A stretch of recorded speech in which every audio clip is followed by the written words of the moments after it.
ఒక్కసారి కొమ్మూరి గోల్డ్ కి కాల్ చేయండి. తాకట్లో ఉన్న మీ బంగారాన్ని విడిపించి మార్కెట్ ప్రైస్ కి వాళ్ళు కొనుక్కుని మిగతా డబ్బులు మీకు ఇచ్చేస్తారు. రైట్, బ్రేకింగ్ న్యూస్ వస్తున్నాం మనం టీవీ స్క్రీన్ పై. మంగ్లీ మైక్రో ఫైనాన్స్ కేసులో బిగ్ ట్విస్ట్ చోటు చేసుకుంది. ఈ కేసులో షాకింగ్ నిజాలు చెప్పారు ఎకనామిక్ ఫైనాన్స్ డీసీపీ ముత్యం రెడ్డి. మంగ్లీ ప్రమేయం ఇప్పటి వరకు లేదంటున్నారు పోలీసులు. సో ఇప్పటి వరకు జరిగిన విచారణ ట్రాన్స్పరెంట్ గా జరిగిందని, ఈ కేసులో మంగ్లీకి ఎలాంటి సంబంధం లేదని ఇప్పటి వరకు. సో పరారీలో ఉన్న వాళ్ళు దొరికితే వాళ్ళని విచారించాక నిజాలు తెలుస్తాయన్నారు. సో హేమకాంత్ రెడ్డి, భరత్ కుమార్, శివకుమార్, శైలజ ఇప్పటికే పరారీలో ఉన్నారు. సో మంగ్లీ నుంచి తనకు ప్రాణహాని ఉందని ఇప్పటికే అడ్వకేట్ సుబ్బారావు కూడా ఫిర్యాదు చేశారు. తనకు రక్షణ కల్పించాలని కోరారు లాయర్ సుబ్బు.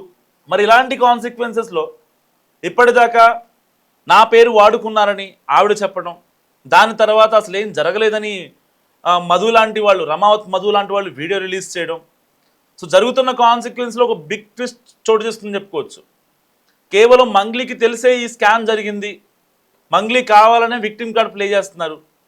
ఆడబిడ్డ, నేను ఒక ఆడపిల్లని, ఒక బంజారా కమ్యూనిటీకి చెందిన ఆడపిల్లని నన్ను ఇంతలా వేధిస్తున్నారని చెప్పి ఇప్పటిదాకా మంగ్లీ మాట్లాడుతూ వచ్చారు. అసలు మంగ్లీ కేసులో, మైక్రో ఫైనాన్స్ కేసులో ఎంత స్కామ్ జరిగిందనేది ఇప్పటిదాకా ఒక రౌండ్ ఫిగర్ అనేది బయట రావట్లేదు. సో కొంతమంది 20 కోట్లు అని చెప్తున్నారు, కొంతమంది 100 కోట్లు అని చెప్తున్నారు, 150 కోట్లు. ఇది అసలు 100 కోట్లు 150 కోట్లు కాదు, 200 కోట్ల రూపాయల స్కామ్ అని చెప్తున్నారు. అసలు ఎంత మేరకు స్కామ్ జరిగిందనేది ఇప్పటిదాకా, అంటే కేవలం ప్రాథమికంగా పంజాగుట్ట పిఎస్లో జరిగిన ఏదైతే ఆ కేసు ఎఫ్ఐఆర్ పరంగా చూసుకుంటే దాంట్లో 20 కోట్ల రూపాయల స్కామ్గా దాన్ని నిర్ధారించారు. సో మరి బాధితులేమో చాలామంది వస్తున్నారు. ఒక్క హిమకాంత్ రెడ్డి దాదాపు కోట్ల రూపాయలు పెట్టానంటున్నాడు. ఇంకా జిల్లాల్లో ఏదైతే భువనగిరి, జగిత్యాల్లో దాదాపుగా 80 కేసులు నమోదయ్యాయి. వాటి వర్త్ కనీసం ఒక 40 కోట్ల రూపాయలు ఉంటుంది. మరి అసలు స్కామ్ ఎంత జరిగిందనేది ఇప్పటికీ నిర్ధారించలేకపోతున్నారు. అసలు రిమాండ్లో ఉన్న రమావత్ మధు ఏం చెప్తున్నాడు? ఆల్రెడీ ఒక గేమ్ స్టార్ట్ అయిందా? అంటే ప్రధాన నిందితుల్ని హైడ్ చేసి, ఇగ్నోర్ చేసే ఒక గేమ్ స్టార్ట్ అయిందా అంటే అవుననే సమాధానాలు వినిపిస్తున్నాయి. సో బాధితులేమో మాకు న్యాయం చేయాలని కోరుతున్నారు. ఇటుపక్క మంగ్లీ కూడా నేను బాధితుల తరపునే ఉంటాను, బాధితుల కోసమే నడుస్తాను అని చెప్పి ఆవిడ కూడా మాట్లాడుతుంది. అసలు ఏం జరుగుతుంది ఈ కేసులో? సో ఇప్పటిదాకా తనకేం తెలీదు అని చెప్పి ఇటు రమావత్ మధు చెప్పడం, లేదు అసలు నాకు మధుకి సంబంధం లేదని మంగ్లీ చెప్పడం, దాని తర్వాత రమావత్ మధు విచారణలో మధు కొన్ని కీలక విషయాలు చెప్పడం. సో అతను ఎక్కడ కీలక విషయాలు చెప్తాడని చెప్పి ఇటు శైలజ కావచ్చు, శివకుమార్ కావచ్చు, భరత్ చౌహాన్ కావచ్చు, హిమకాంత్ రెడ్డి కావచ్చు, వీళ్ళందరూ పరారీలో ఉన్నారు. బాధితులే పరారీ అయితే అసలు ఈ కేసు ఇది స్కామా? ఎవరు ఇన్వాల్వ్ అయ్యారు దీంట్లో? మైక్రో ఫైనాన్స్ కేసులో అధిక వడ్డీలు చూపి దాదాపుగా కొన్ని 100 కోట్ల రూపాయలు వసూలు చేశారనేది ప్రధాన అభియోగం.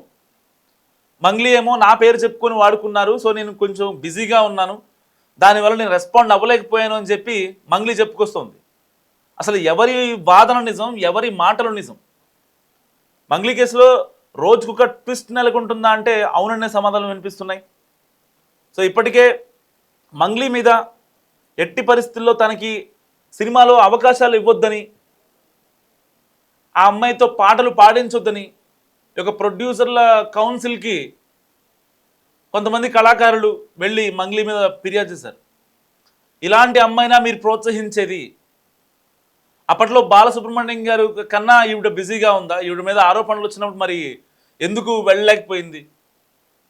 స్టార్టింగ్లో కేవలం రమావత్ మధుని పక్కన పెట్టి, రమావత్ మధు మీద కాకుండా మిగతా వాళ్ళ మీద కేసు పెట్టిన మంగ్లీ తర్వాత ఆ రమావత్ మధు మీద కూడా కేసు యాడ్ చేశారు. ఏదైతే బాధితులు కావచ్చు, సోకాల్డ్ ప్రజా సంఘాలు, సోకాల్డ్ ఏదైతే మహిళా సంఘాలు, సోషల్ యాక్టివిస్టులు, వీళ్ళందరూ చాలా గట్టిగా చెప్పడంతో అప్పుడు రమావత్ మధు మీద కూడా కేసు యాడ్ చేశారు. అప్పటిదాకా ఎందుకు పెట్టలేదు అనేది ఇక్కడ పోలీసులు కూడా వచ్చిన డౌట్, చాలామందికి వచ్చిన డౌట్.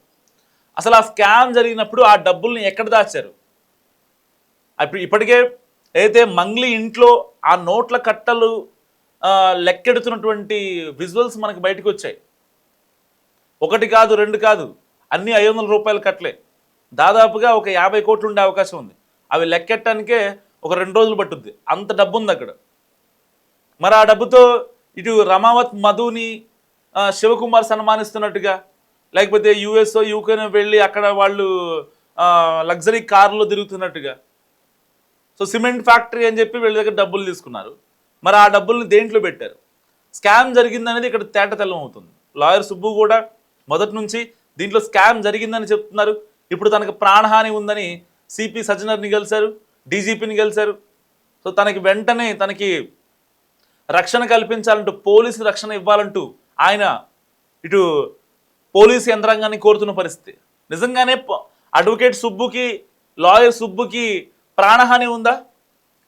ఒకవేళ ఇప్పుడు మంగ్లీ టార్గెట్ ఎప్పటి నుంచో టార్గెట్ చేస్తున్నారు. ఈ యొక్క సుబ్బు ఇలాంటి వాడు, శ్రీముఖి మీద క్రష్ ఉంది, బిగ్ బాస్కి వెళ్ళాలని చూశాడు, ఎక్కడ సినిమాలలో ఉన్నాడు, మొన్నటిదాకా చిన్న చిన్న సినిమాల్లో యాక్ట్ చేశాడు. అలాంటి సుబ్బు నా మీద నా ఫేమ్ని డీఫేమ్ చేస్తున్నాడు అని చెప్పి మంగ్లీ ప్రెస్ మీట్లో మాట్లాడటం మనం చూసాం. మరి ఇలాంటి నేపథ్యంలో మంగ్లీ లాయర్ సుబ్బారావుని ఏమైనా చేసే అవకాశం ఉందా? ఇప్పటికే బెయిల్ కోసం మంగ్లీ చూస్తున్నారు. సో ముందస్తు బెయిల్ కోసం తన లాయర్లు కూడా మాట్లాడుతున్న పరిస్థితి. ఎందుకంటే రమావత్ మధు ఆ ట్రాన్సాక్షన్స్ కావచ్చు, గతంలో వాళ్ళిద్దరి మధ్య 25 లక్షల ట్రాన్సాక్షన్ జరిగింది. సో మళ్ళీ మధు అకౌంట్ నుంచి మంగ్లీకి పంపించాక ఒక 2 మంత్స్ గ్యాప్లో వెంటనే మంగ్లీ అకౌంట్ నుంచి మధుకి 25 లక్షల రూపాయలు ట్రాన్స్ఫర్ అయింది. మరి ఆల్రెడీ మధుకి నాకు సంబంధం లేదని మంగ్లీ చెప్పారు. దాని తర్వాత మా బంజారా కమ్యూనిటీకి సంబంధించిన వాడే, తెలియకుండా ఎలా ఉంటుందని చెప్పి మంగ్లీని చెప్పారు. అండ్ దాని తర్వాత ఈ యొక్క ట్రాన్సాక్షన్స్ బయటపడటం, వాళ్ళిద్దరి మధ్య చాట్, ఆ కాన్వర్జేషన్ బయటికి రావడం, మంగ్లీ ఇంటికి మధు 4-5 సార్లు రావడం, వీళ్ళంతా కలిసి సిట్టింగ్ ఏర్పాటు చేసుకోవడం. సో కొన్ని సోషల్ మీడియాలో జరుగుతున్న ఆరోపణలు కూడా ఉన్నాయి. దీంట్లో తాగడానికి వెళ్ళారు మంగ్లీ వాళ్ళ ఇంటికి అనేది సోషల్ మీడియాలో జరుగుతున్న ప్రచారం ఒక రకంగా. సో దాన్ని పోలీసులు నిర్ధారించలేదు. అయితే రమావత్ మధు వాడిన ఫోన్ని, ఆ డేటాని తీసిన తర్వాత మాత్రమే దీంట్లో ఒక కేసులో కన్ఫర్మేషన్ వచ్చే అవకాశం ఉంది. ఎందుకంటే మంగ్లీ చెల్లితో రమావత్ మధు పెళ్లి అనే వార్తలు కూడా సోషల్ మీడియాలోనే. సో అందుకనే కేసు పెట్టలేదని చెప్పి కొంతమంది మాట్లాడుకుంటున్నారు. అంటే పోలీసులు ఇక్కడ కన్ఫర్మ్ చేయకుండా మనం మాట్లాడుకోవడం అండ్ ఒక ఆడపిల్లని బయటికి లాగడం పెళ్లి విషయంలో అనేది కరెక్ట్ కాదు. కానీ ప్రచారం, ఎందుకంటే స్టార్టింగ్లో ఇక్కడ మంగ్లీ కేసు పెట్టలేదు కాబట్టి దీనికి మరింత ఊపందుకుంది. నిజంగా అందరితో పాటు కలిపి రమావత్ మధు పైన కేసు పెడితే అక్కడ ఎలాంటి ఇబ్బంది వచ్చేది కాదు. కానీ ఈ కేసులో ఇప్పుడు మంగ్లీ సేఫ్ అవుతున్నారనే భావన అందరిలో కనిపిస్తుంది. సో ఇప్పటిదాకా పోలీసులు చెప్తున్న పరిస్థితి ఏంటి? ఇప్పటి వరకు జరిగిన విచారణలో మంగ్లీ పాత్ర ప్రమేయం లేదు, అసలు ఆవిడకి ఎలాంటి సంబంధం లేదు. సో ఇప్పటిదాకా ఏదైతే మంగ్లీ చెప్తుందో అదే పోలీసులు చెప్తున్నారు. పారిపోయిన హేమకాంత్ రెడ్డి కావచ్చు, భరత్ చౌహాన్ కావచ్చు, శైలజ కావచ్చు, వీళ్ళందరూ లైమ్ లైట్లోకి వస్తే వాళ్ళని ట్రాక్ చేయడం చాలా సింపుల్. వాళ్ళు మహా అయితే ఒక 4-5 రోజులు, ఒక వారం రోజులు, ఒక 10 రోజులు అజ్ఞాతంలోకి వెళ్తారు. ఆ తర్వాత దొరకాల్సిందే, ఎవరో ఒకరు ఏదో ఒక రోజున దొరకాల్సిందే. ఈ యొక్క దొంగతనం చేసినా ఇంకోటి చేసినా ఏదైనా ఒక రోజు దాగుద్ది, 2 రోజులు దాగుతాయి. లైఫ్ లాంగ్ దాగాలంటే కష్టం. సో కొద్ది రోజులు అంటే వాళ్ళు ఒక ప్లాన్ ఆఫ్ యాక్షన్ సెట్ చేసుకోవడానికి, లేదంటే ఏదైతే ప్రధాన నిందితుడు ఎవరైతే ఉన్నారో వాళ్ళు ఎలాంటి పేర్లు చెప్తాడు? ఎందుకంటే ఒక స్కామ్ చేస్తున్నారంటేనే ఆల్రెడీ స్కామ్ అని ప్రూవ్ అయింది ఇది. సో దీంట్లో మంగ్లీ ప్రమేయం ఉందా లేదా అనేది ఇక్కడ పోలీసులు తేల్చాల్సిన విషయం.